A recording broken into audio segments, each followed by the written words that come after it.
माँ, ये गिफ्ट किसका है? तमन्ना का है बिटिया। क्या बात है दीदी, आज जीजू ने फिर आपके लिए गिफ्ट भेजा है? वो तो देंगे ही, उन्हें जो इतनी खूबसूरत पत्नी मिल रही है। वैसे सृष्टि, तब से तेरा रिश्ता तय हुआ है, तब से अभी तक तेरे होने वाले पति ने तुझे एक भी गिफ्ट देकर नहीं भेजा। बेचारा महेश, मुझे तो उस पर तरस आता है। एक तो इतना गरीब है, ऊपर से उसे मिल भी इतनी काली वाइफ रही है। कहने को तमन्ना और सृष्टि दोनों ही बहनें थी, लेकिन जहां तमन्ना दूध की तरह गोरी थी, वहीं सृष्टि कोयले की तरह काली थी। इसलिए तमन्ना हमेशा सृष्टि का मजाक बनाया करती थी। ऐसे ही दिन गुजरते हैं और वह दिन भी आ जाता है जिस दिन दोनों बहनों की शादी होती है। ये क्या सृष्टि, तेरी विदाई क्या अब इस डोली में होगी? देख, आशुतोष कितनी बड़ी गाड़ी लेकर आए हैं। अगर तू भी मेरी तरह सुंदर और गोरी होती तो तेरा भी रिश्ता मेरी तरह किसी अमीर घर में होता, फिर तेरी भी विदाई बड़ी गाड़ी में होती। एक बार फिर तमन्ना अपने गोरे रंग का घमंड करते हुए सृष्टि के काले रंग की बेइज्जती करती है, जिसके बाद दोनों बहनें विदा हो जाती हैं और ससुराल पहुंच जाती हैं। तमन्ना देखो, मैं तुम्हारे लिए कितना सुंदर डायमंड नेकलेस लेकर आया हूँ। ये तो बहुत ज्यादा सुंदर है। तुम्हें पसंद आया ना? चलो अब तुम सो जाओ, मैं थोड़ा अपने ऑफिस का काम कर लेता हूँ। आज तो हमारी सुहाग रात है और आज के दिन में आपको ऑफिस का काम करना है। हाँ, लेकिन सुहाग रात तो कभी भी मन सकती है, लेकिन मैं अपने काम में कभी कॉम्प्रोमाइज नहीं कर सकता, समझी? इतना कहकर आशुतोष अपने ऑफिस का काम करने लगता है। वहीं बेचारी तमन्ना अपनी सुहाग रात के दिन उदास होकर अकेले ही सो जाती है। दृष्टि, आज हमारी सुहाग रात है और आज के दिन हर पति अपनी पत्नी को कोई नायाब तोहफा देता है। मेरे पास इतने पैसे नहीं थे कि मैं तुम्हारे लिए कुछ कीमती गिफ्ट ला सकता, लेकिन मैंने अपने हाथों से रंग बिरंगे फूलों का तुम्हारे लिए ये गजरा बनाया है। आप ऐसा क्यों बोल रहे हैं? ये गजरा मेरे लिए किसी सोने चांदी की चीज से कहीं ज्यादा कीमती है, क्योंकि इसे आपने अपने प्यार और मेहनत से बनाया है। सृष्टि की बात सुन महेश अपने हाथों से सृष्टि को गजरा पहनाता है, जिसके बाद दोनों पति पत्नी एक दूसरे के साथ अच्छा वक्त बिताते हैं। सृष्टि, कहाँ हो तुम? अरे, आप आ गए। ये क्या सृष्टि, तुम्हारी तबीयत तो ठीक नहीं है, तुम खांस क्यों रही हो? अरे कुछ नहीं, वो चूल्हे के धुएं से थोड़ी खांसी आ गई। सृष्टि, मुझे माफ कर देना, मेरी वजह से तुम्हें चूल्हे पर खाना बनाने में कितनी तकलीफ हो रही है, लेकिन मैं तुमसे वादा करता हूँ मैं तुम्हारे लिए गैस लेकर आऊंगा, फिर तुम्हें खाना बनाने में बिल्कुल भी तकलीफ नहीं होगी, जब तक मैं तुम्हारे लिए खाना बनाऊंगा। इतना कहकर महेश अपने हाथों से सृष्टि के लिए खाना बनाता है और अपने हाथों से सृष्टि को खाना खिलाता है। लेकिन वहीं दूसरी तरफ, ये क्या तमन्ना, 10 बज चुके हैं और तुम अभी तक सो रही हो? मेरी तबीयत कुछ ठीक नहीं लग रही। लगता है मुझे बुखार हो गया है। बुखार तो तुम्हें है, मैं डॉक्टर को भेज दूंगा, वो तुम्हें दवाई दे देगा। चलो अब मैं चलता हूँ। आज मेरी तबीयत खराब है। आज एक दिन आप घर पर रुक जाइए मेरे साथ। तुम्हारा दिमाग तो नहीं खराब हो गया है? तुम्हारी थोड़ी तबीयत खराब के लिए मैं आज अपनी सारी मीटिंग कैंसिल कैसे कर दूं और लाखों रुपए का नुकसान कर दूं? आशुतोष के ऐसे बर्ताव की वजह से तमन्ना की आंखों में आंसू आ जाते हैं। जहां एक तरफ महेश सृष्टि का हमेशा ध्यान रखता था और उसके लिए कुछ न कुछ लेकर आया करता था, वहीं आशुतोष तमन्ना की ख्वाहिश तो पूरी कर देता था, लेकिन कभी उसके साथ वक्त नहीं बिताता था। ऐसे ही समय गुजरता है और एक साल बीत जाता है और आज दोनों ही बहनों की एनिवर्सरी होती है। Happy anniversary my darling. हमारी शादी को आज पूरा 1 साल हो गया है। चलो ना, आज इसी बात पर सेलिब्रेट करते हैं। साथ में मूवी देखेंगे, शॉपिंग करेंगे और घूमेंगे भी। आज हमारी एनिवर्सरी है, लेकिन आज मुझे बहुत इंपॉर्टेंट मीटिंग है। अगर नहीं गया तो बहुत नुकसान हो जाएगा, लेकिन तुम फिक्र मत करो, मैं तुम्हारे अकाउंट में 1 लाख रुपए ट्रांसफर कर देता हूँ। तुम्हें जो भी लेना है तो तुम ले लेना, और अगर पैसे कम पड़े तो मुझे बता देना, मैं और ट्रांसफर कर दूंगा। ठीक है? अच्छा, मैं चलता हूँ, बाय। अपनी एनिवर्सरी के दिन भी आशुतोष तमन्ना के साथ वक्त न बिताते हुए अपने ऑफिस चला जाता है, जिस बात का तमन्ना को बहुत बुरा लगता है।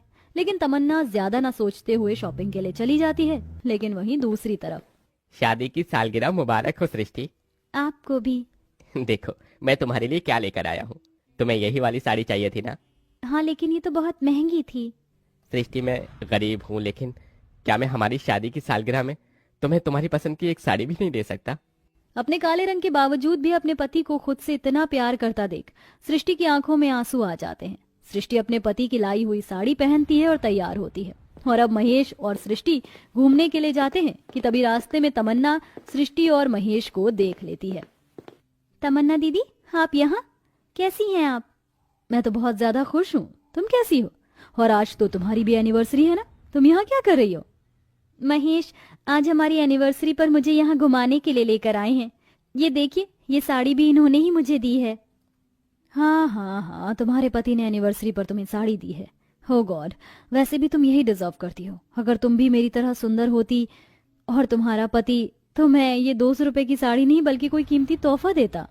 तमन्ना को अपनी बहन का ऐसा मजाक बनाते देख महेश को गुस्सा बहुत आता है, लेकिन वह कुछ नहीं कहता। जिसके बाद सृष्टि और महेश घर आ जाते हैं और बेचारी कोने में जाकर रोने लगती है। महेश अपनी पत्नी को रोते हुए अब मजदूरी का काम भी शुरू कर देता है और खूब मेहनत करके पैसे जोड़ने लगता है। वहीं दूसरी तरफ आशुतोष तमन्ना को पैसे और चीज तो लाकर देता है, लेकिन तमन्ना को अब आशुतोष से पैसे नहीं बल्कि समय चाहिए था, जो उसे नहीं मिल रहा था। जब से हमारी शादी हुई है तब से हम लोगों ने बैठकर 2 पल बातें भी नहीं की हैं। जब देखो आपका काम काम। आपके लिए काम इम्पोर्टेंट है या मैं? काम थोड़ा ज्यादा इम्पोर्टेंट है। अगर मैं काम नहीं करूंगा तो तुम्हारी ख्वाहिशों को कैसे पूरा कर सकूंगा? अपने पति का ऐसा जवाब सुनकर तमन्ना को बहुत दुख होता है, लेकिन वह जानती थी कि वह कुछ नहीं कर सकती। ऐसे ही समय गुजरता रहता है और फिर से 1 साल बीत जाता है और आज दोनों बहनों की उनकी शादी की दूसरी एनिवर्सरी होती है। ये आप मुझे कहाँ लेकर आए हैं और आपने मेरी आंखों पर ये पट्टी क्यों बांध रखी है? बस 2 मिनट और सृष्टि। इतना कहकर महेश सृष्टि की आंखों की पट्टी खोल देता है। सृष्टि जैसे ही अपनी आंखों के सामने का नजारा देखती है तो कैसा लगा तुम्हें ये तोहफा? ये सब डेकोरेशन मैंने करवाई है। और देखो, आज हमारी शादी की सालगिरह पर मैं तुम्हारे लिए क्या लेकर आया हूँ। ये सोने के झुमके। ये सब आपने मेरे लिए किया। रात भर आप घर लेट आते थे, सुबह होते ही जल्दी काम पर चले जाते थे। आपको तो खाने का होश भी नहीं था और मुझे लगता था कि आप मुझसे दूर जा रहे हैं, लेकिन आप तो मेरे लिए ही इतनी मेहनत कर रहे थे। मेरे काले रंग के होने के बावजूद भी मेरा पति मुझसे इतना प्यार करता है। सृष्टि की आंखों में आंसू देख और महेश अपने हाथों से सृष्टि को झुमके पहनाता है, जिसके बाद दोनों पति पत्नी साथ में अपनी एनिवर्सरी सेलिब्रेट करते हैं। लेकिन तभी सृष्टि देखती है कि उसके सामने से गुजर रही गाड़ी एक पेड़ से टकरा गई है, जिसे देख सृष्टि और महेश गाड़ी के पास जाते हैं। सृष्टि जैसे ही गाड़ी के अंदर देखती है तो उसमें कोई और नहीं बल्कि आशुतोष होता है। हे भगवान, ये तो आशुतोष हैं, तमन्ना दीदी के पति। महेश, जल्दी से मेरी मदद कीजिए। महेश सृष्टि जल्दी से आशुतोष को गाड़ी से बाहर निकालते हैं।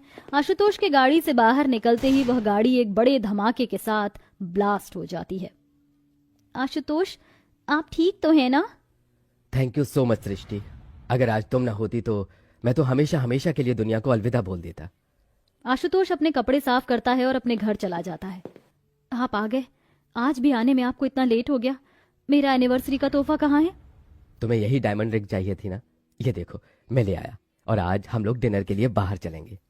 अपने पति की बात सुन तमन्ना बहुत खुश होती है, जिसके बाद तमन्ना तैयार होती है और अब दोनों हस्बैंड वाइफ डेट पर जाते हैं कि तभी रास्ते में तमन्ना को सृष्टि और महेश दिखाई देते हैं, जिसे देख तमन्ना जल्दी से सृष्टि और महेश के पास जाती है।